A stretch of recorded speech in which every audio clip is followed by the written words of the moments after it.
Hello students, हमारा आज का विषय है तृतीया उपपद विभक्ति।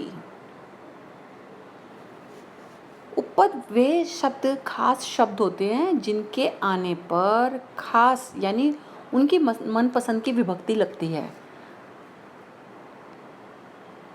उपपद शब्द का अर्थ होता है समीप, यानी शब्द के समीप जो हो। यहाँ पर इस तरह से जान लो कि 3 नंबर घर है, उस 3 नंबर घर में कौन कौन रहता है? सह, साकम, सार्धम, समम, अलम, प्रयोजनम और अंग विकार वाले शब्द। और विना, कोने में देखो विना, विना 235। मैंने जब हमने इसका पढ़ा था उपपद विभक्ति द्वितीय, तो उसमें बताया था कि विना को 2, 3, 5 नंबर पसंद है। 2, 3, 5 का मतलब है द्वितीय विभक्ति, तृतीय विभक्ति और पंचमी विभक्ति। तो 3 नंबर घर में कौन रहते हैं, बस आपको इतना याद करना है और आपको ये वाला जो विषय है अच्छे से याद हो जाएगा। ठीक है, सह, साकम, सार्धम, समम, अलम, प्रयोजनम, अंग विकार और विना। अब पेपर में आपको किस प्रकार से आएगा बेटा? आप पहले तो गेस्ट की पहचान करो। आपका गेस्ट, आप नीचे वाले 2 जो सेंटेंस है उसमें मेरे को बताओ गेस्ट कौन से हैं।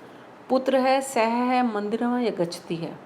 सह है, वेरी गुड। सीता है, साकम है, वनम है कि गच्छति है? साकम है। बस सह और साकम की पहचान करते ही आपको यहाँ पे पेपर में ऐसे दिया होगा, पुत्र फिलिंग द ब्लैंक्स, सह मंदिरम गच्छति और जनक भरना है इसमें।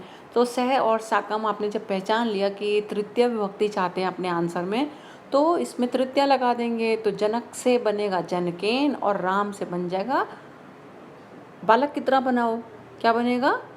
शाबाश। अगर जिन्होंने आंसर सही किया बालकेन, उनका सही हो गया। इसको आंसर के साथ देखते हैं। ये देखिए, जनक का जनकेन और राम का रामेण। Very good. अब यहाँ पर देखो एक और बनने दिया है। यहाँ सार्धम और समम आपके गेस्ट हैं। सार्धम और समम आने पे इनको आंसर में तृतीया चाहिए। इनके रमेश और लता आपको ऑप्शन में दिया हुआ है। रमेश का आप भरोगे तृतीया तो क्या बन जाएगा, और लता का भरोगे तृतीया तो क्या बन जाएगा? रमेश बालक की तरह चलेगा तो रमेशेन बनेगा, और लता बालिका की तरह चलेगी, बालिका बालिकया, लता लतया। इसको आंसर में देखो, रमेशेन और लतया। उम्मीद है आपको ये समझ आ गया होगा। अगली स्लाइड देखते हैं। अब देखो बधिरा, इसमें मोहिता फिलिंग द ब्लैंक्स बधिरा अस्ति। बताओ इसमें से आपको कौन सा ऐसा शब्द है जिससे पता चल रहा हो कि उपपद विभक्ति है बधिरा? मैंने बोला था विकलांग के लिए आता है, काणा, बधिरा। अब उत्तर दिया है कर्ण। कर्ण में विभक्ति कारक चिन्ह लगा के आपने इसमें विभक्ति लगा के आपने इसका आंसर प्लेस करना है, यहाँ पे लगाना है। तो बधिरा क्योंकि उसके लिए है, विकलांग के लिए, तो यहाँ पे तृतीय लगा दो तो उत्तर बनेगा कर्णेन। शाबाश। ये देखिए कर्णेन, कान से, एक कान से बहरा है। अगर 2 से होता तो है ना, तो कर्णाभ्याम आ जाता, लेकिन वो एक कान से बहरा है, एक कान से। अब मैंने यहाँ पर एक और स्लाइड बनाई है।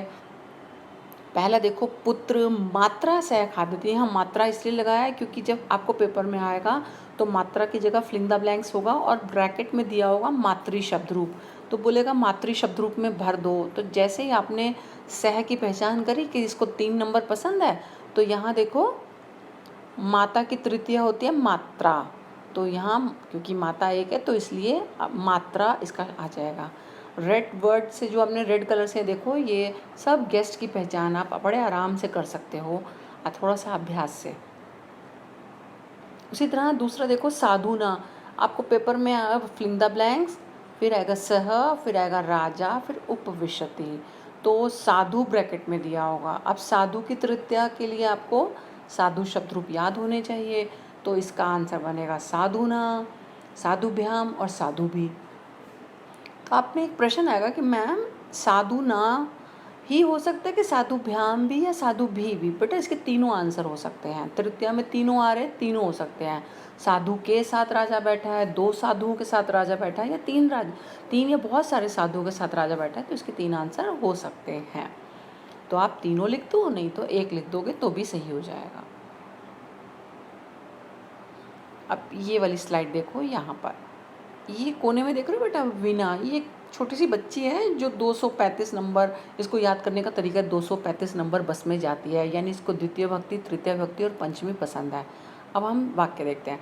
सामने वाक्य देखो, सीता रामम विना ना वसती, सीता राम विना ना वसती। इसमें आप गेस्ट पहचान करो, गेस्ट कौन सा है?